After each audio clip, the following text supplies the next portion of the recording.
milik siapa nggak jelas. Dilihat di sini nggak ada yang punya. Tapi karena janjian orang cuci gudang, baiklah ini jadikan bonus.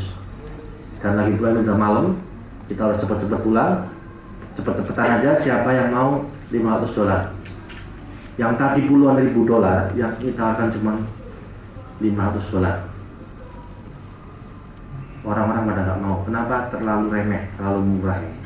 $500, siapa yang mau $500? $500, barang ini bahkan tidak dibersihkan, masih berdebu, masih sebenarnya masih kendor semuanya. $500, nggak ada yang mau. Tiba-tiba ada seorang mahasiswa angkat tangan, Pak, saya mau Pak, lumayan saya gunakan untuk latihan. $500 ya Mas ya? Iya Pak, baik, $500. Saya hitung 1 sampai 3, kalau nggak ada yang mau saya kasihkan Mas ini. 1, $500, $500. 2, $500, $500, siapa yang mau? Begitu dia mau ngomong 3, tiba-tiba di belakang ada seorang kakek tua berambut perak sebahu, matanya mencorong seperti elang, angkat tangan. Pak, boleh nggak saya coba biolanya? Semua orang noleh. Dan para seniman-seniman senior, para kolektor berang seni senior, pada merinding bulu kuduknya. Karena mereka tahu siapa yang ngomong tadi. Terus mereka bisik-bisik, ngapain dia kesini? Sudah lama kita nggak pernah lihat dia. Dan dia mulai maju ke depan. Begitu sang jualan ini tahu siapa beliau, langsung, oh silakan kek.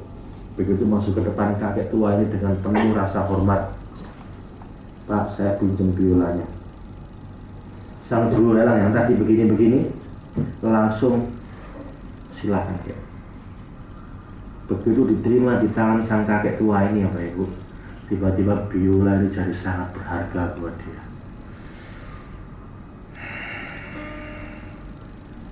Mulai deg-degan dia intip di bagian yang paling tersembunyi, dan kelihatanlah sesuatu yang dia cari. Tidak salah lagi, itu tanda tangannya. Dan dia mulai ngomong, boleh saya pinjam alat geseknya? Begitu dia pegang alat geseknya, Bapak Ibu, dan dia mulai mainkan. Musik pertama yang dia mainkan membuat semua orang merasa sangat bahagia. Nggak tahu kenapa dia nggak pakai kata-kata, nggak ada liriknya, dia cuma menggesek dengan sepenuh hatinya. Beberapa saat dia meneteskan air mata sang kakek tua ini. Dia gesek dengan sepenuh hati. Tiba-tiba ini membuai seluruh hadirin terbuai dalam sebuah kebahagiaan yang sangat indah. 5 menit mereka sangat terbuai itu. Tiba-tiba dia pindah ke kanan, dia pakai tangan kiri, dia mainkan lagu sedih, dan hawanya langsung berbalik 180 derajat. Semua orang jadi sedih sekarang. Dari yang tadi bahagia, mereka seperti tiba-tiba datang angin kesedihan, membuat dia jadi sangat sedih. Beberapa orang jadi menangis sedih. Di tengah 5 menit dia nyanyikan ini, semua orang sudah terbawa kesedihan. Dia tahu di depan, dan dia gesek dengan sangat keras. Dia mainkan lagu perjuangan, membuat orang yang awalnya sedih jadi hilang sedihnya, berganti dengan semangat. Beberapa orang nafasnya udah lain, saking semangatnya. Karena nggak tahan, mereka akhirnya berdiri satu persatu. Plok, dan semakin keras dia mainkan, sampai semua orang udah nggak tahan lagi. Mereka pada berdiri semua sambil nafasnya tertahan, saking semangatnya. Di tengah orang-orang pada semangat, ini digesek dengan sangat keras, dihentikan tiba-tiba. Itu orang-orang seperti nyawanya cabut.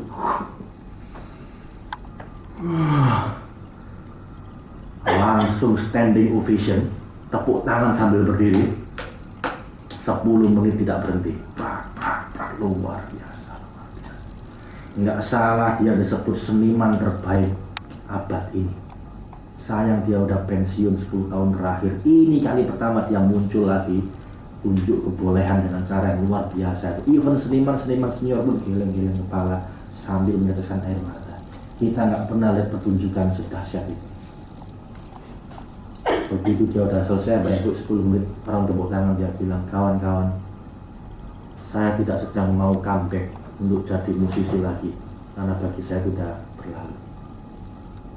Saya mainkan ini hanya karena saya tidak rela Anda menghargai biola ini begitu murah. Tahukah Anda bahwa ini masterpiece, bahwa ini karya terbaik dan karya terakhir guru saya. Silakan dilelang lagi. Dan beliau pergi tanpa kembali, diiringi tepuk tangan semua orang. Kali ini sang juru lelang memegangnya dengan penuh hati-hati karena dia mulai tahu bahwa ini masterpiece, ciptaan sang guru dari orang tadi. Baik Bapak Ibu, $500 siapa yang mau? Langsung Bapak Ibu, $5.000, $10.000, $20.000, $30.000, $40.000, dan akhirnya laku $50.000, naik 100 kali lipat. Ketika ini laku $50.000, mereka tepuk tangan lagi, prak. Luar biasa. Baru kali ini kita melihat pertunjukan lelang yang sedramatis ini. Barang sudah hampir laku $500, hanya disentuh 15 menit tadi sama kakek tua tadi, nilainya naik 100 kali lipat. Orang-orang ketika itu laku standing ovation lagi. Akhirnya mereka keluar sambil geleng-geleng kepala, sambil cita-cita, ini nggak rugi kita datang ke sini, dapat pertunjukan seni yang sangat dahsyat, pertunjukan lelang yang sangat dramatis. Semua orang pulang kecuali sang juru lelang yang mengemasi barang-barangnya, dan mahasiswa tadi datang ke sini. Dan dia ngomong gini sama sang juru lelang, Pak, saya mau tanya, ada apa Dik? Pak, saya tidak menyesal kenapa nggak dapat biola tadi. Kenapa? Karena memang nggak layak dihargai segitu. Tapi Pak, saya itu penasaran, kok bisa barang yang sudah hampir laku tiba-tiba hanya disentuh 15 menit sama kakek tua tadi, nilainya naik 100 kali lipat. Kok bisa gitu, kenapa? Dan juru lelang cuma senyum aja dan dia bilang, Dik, wajar kamu nggak ngerti. Wajar kamu nggak ngerti karena kamu nggak kenal siapa yang main tadi. Tahukah kamu ini bisa berharga 100 kali lipat karena sentuhan sang maestro. Itulah sang maestro yang disebut-sebut sebagai seniman terbaik generasi kita ini. Dan dia baru muncul tadi. Dan itu membuat perbedaan sangat besar. Dan Bapak Ibu, saya, Anda, orang-orang di luar sana, umat manusia ini, seperti biola tua ini. Kita ini sebenarnya karya agung Tuhan kita. Kita ini masterpiece ciptaan Tuhan. Laqad khalaqnal insana fi ahsani taqwim.